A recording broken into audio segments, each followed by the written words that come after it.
자, 이 시각에 국회 국방위가 열리고 있습니다. 국회 국방위원이자 윤 대통령의 계엄 가능성을 처음 경고한 분이 지금 화상으로 연결이 돼 있습니다.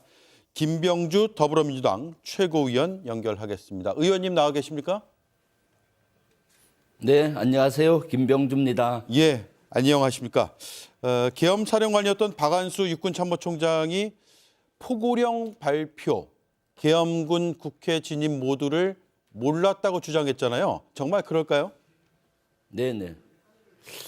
그 본인 주장은 10시 30분경 발표가 난 대통령이 계엄령을 발표한 이후에 임무를 받았다라고 얘기를 합니다. 그런데 오후에 박안수 그 당시 육군 총장은 오후에 국방부 건물로 들어갔었거든요. 본인이 인정했기 때문에 추정하면은 그때쯤 알았지 않겠나 싶습니다. 본인은 그렇게 주장하지만은 지금 여러 가지 앞으로 수사를 대비해서 방어막을 치는 것이 아닌가 싶고요.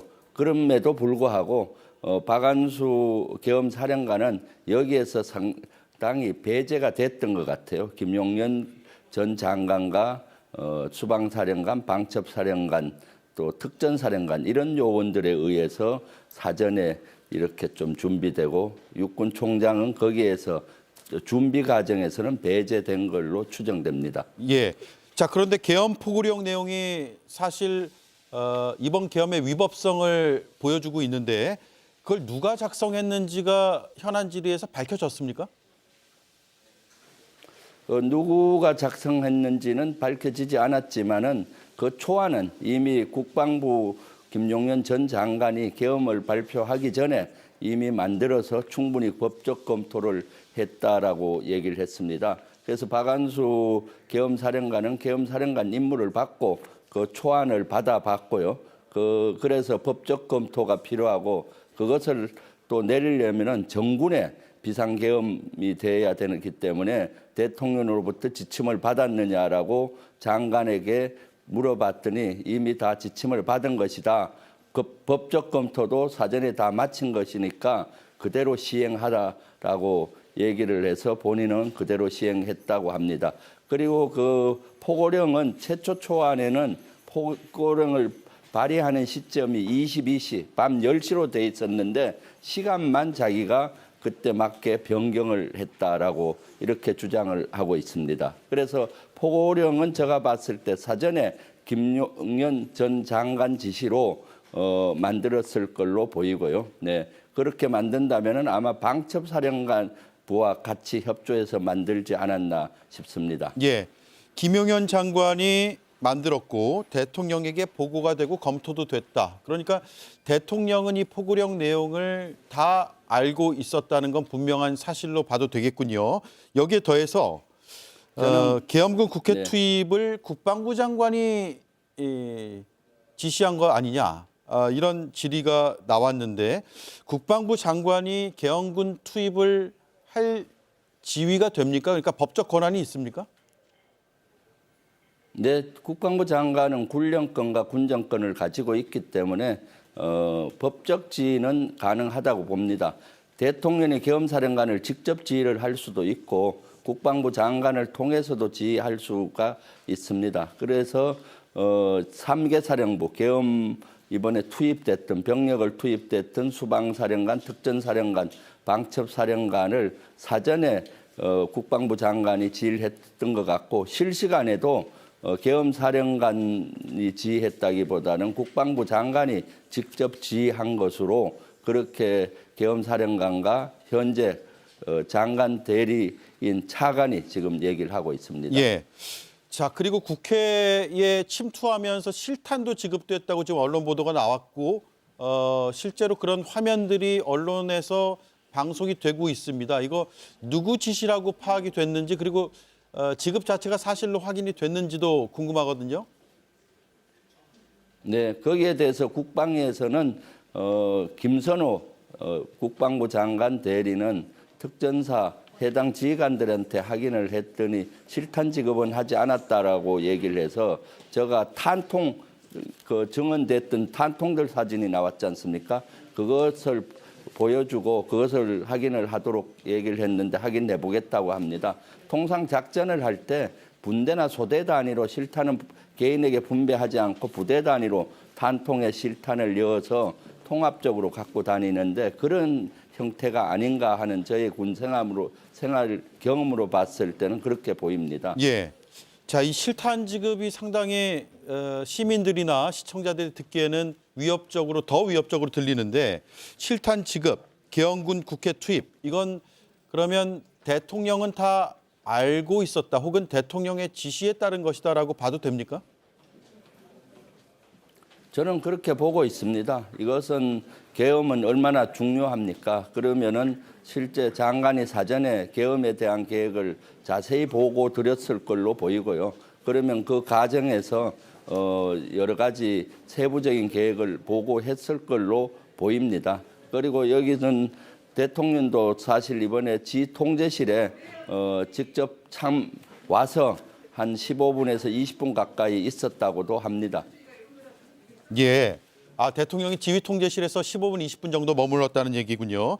자, 그리고요. 네네. 그래서 그때 국방부 장관하고 계엄사령관하고 담화를 나누었고 국방부 장관이 자세한 거를 보고를 드렸고 어떤 지침을 내렸는지는 뭐 말해줄 수 없다라고 하는 걸로 봐서는 대통령이 지통제실 계엄 사항에서 군이 있는 지통제실에 와서 머물면서 했다는 것은 여기에 명백히 관련이 돼 있다. 그러니까 내란죄의 우두머리다라는 걸 입증할 수가 있는 겁니다. 예. 김용현 전 장관이 출국 금지가 됐습니다. 국회 안 나왔고요. 해외로 도피한 정황이 있다 이런 주장들이 나왔는데 어떤 첩보나 정황 파악된 게 있습니까? 네, 그런 제보가 여러 군데에서 박선원 의원실로 접수가 되고 있고 우리 민주당 쪽으로도 접수를 하고 있습니다. 그래서 그것은 좀 신뢰가 갈 만한 첩보인 것 같고요. 그래서 우리 당에서는 긴급히 출국 금지 조치를 검찰이나 또 수사기관에 요청을 했었고 그래서 오늘 각 수사기관에서 다행히 출국 금지 명령을 내린 걸로 알고 있습니다. 예. 대통령이 내란죄 혐의와 관련해서 상설특검도 가동이 됩니다. 이 상설특검이 시청자들 듣기에는 좀 낯설 수도 있는데 일반 검찰, 수사기관이 할 수 있는 강제 수사권이 다 부여되는 거죠? 네, 그렇습니다. 법무부 장관이 임명을 해서 임무 수행하면은 가능한 걸로 되어 있습니다. 지금 경찰도 이 계엄으로부터 자유롭지가 않습니다. 서울경찰청장이나 경찰청장도 다 관여가 돼 있고 검찰도 사실은 부분적으로 관여가 돼 있을 걸로 보입니다. 왜냐하면 계엄이 벌어지면은 합동수사본부가 꾸려지고 그 밑에 검찰도 들어가기 때문입니다. 그래서 상설특검, 일반 특검으로 가면 가장 좋지만은 그것은 시간이 오래 걸리기 때문에 상설특검이 한 대안으로 저는 보고 있습니다. 그리고 우리 당에서도 그것이 대안이 아닌가 하고 지금 생각하고 있습니다. 네. 상설특검은 대통령이 거부권 행사를 하지 못하게 돼 있죠. 자, 그리고 2차 계엄 가능성 얘기를 좀 해볼게요. 2차 계엄 가능성을 지금 국민들이 상당히 걱정합니다. 그날 밤 겪었던 그 공포를 다시 한번 겪을 수도 있다라는 위기감이 있는데 어느 정도 내용들이 파악이 되고 있습니까? 왜냐하면 김민석 수석 최고위원은 2차 계엄 가능성은 100%다라는 주장까지 했거든요. 네, 저도 2차 계엄이라든가 3차 계엄이든 또는 국지돈이라든가 이런 걸 일으킬 가능성이 아주 높다고 예측을 하고 있습니다. 왜냐하면은 사실 제가 이 계엄을 최초로 할 수 있겠다고 제기됐을 때 8월 달에 모두 황당하다.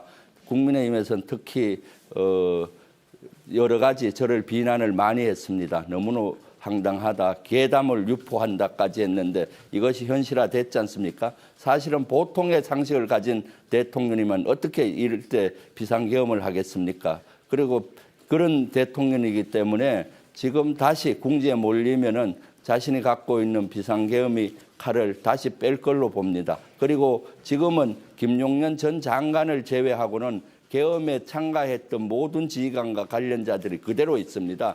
그렇기 때문에 그런 위험이 더 많죠. 그래서 오늘 제가 국방위에서 여기에 관여했던 계엄 관련했던 사령관들 빨리 보직해임 시키고 체포해서 수사를 하라라고 제의를 했습니다. 그래야 국민적 불안을 해소할 수 있을 것이다. 그날 국민들께서는 얼마나 그 밤새 밤잠을 설치면서 불안해했습니까? 온 나라가 혼란 속에 빠져 있지 않았습니까? 다시는 이런 일이 없게 하기 위해서는 계엄과 관련된 인원들을 빨리 계엄 이것은 내란에 대한 현행범으로도 볼 수 있습니다. 그렇기 때문에 체포해서 수사를 해야 우리 국민들이 다시 평안한 일상을 보내리라고 생각합니다. 예.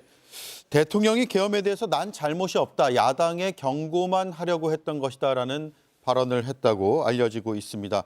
국민의힘 안에서도 계엄은 민주당 때문이다.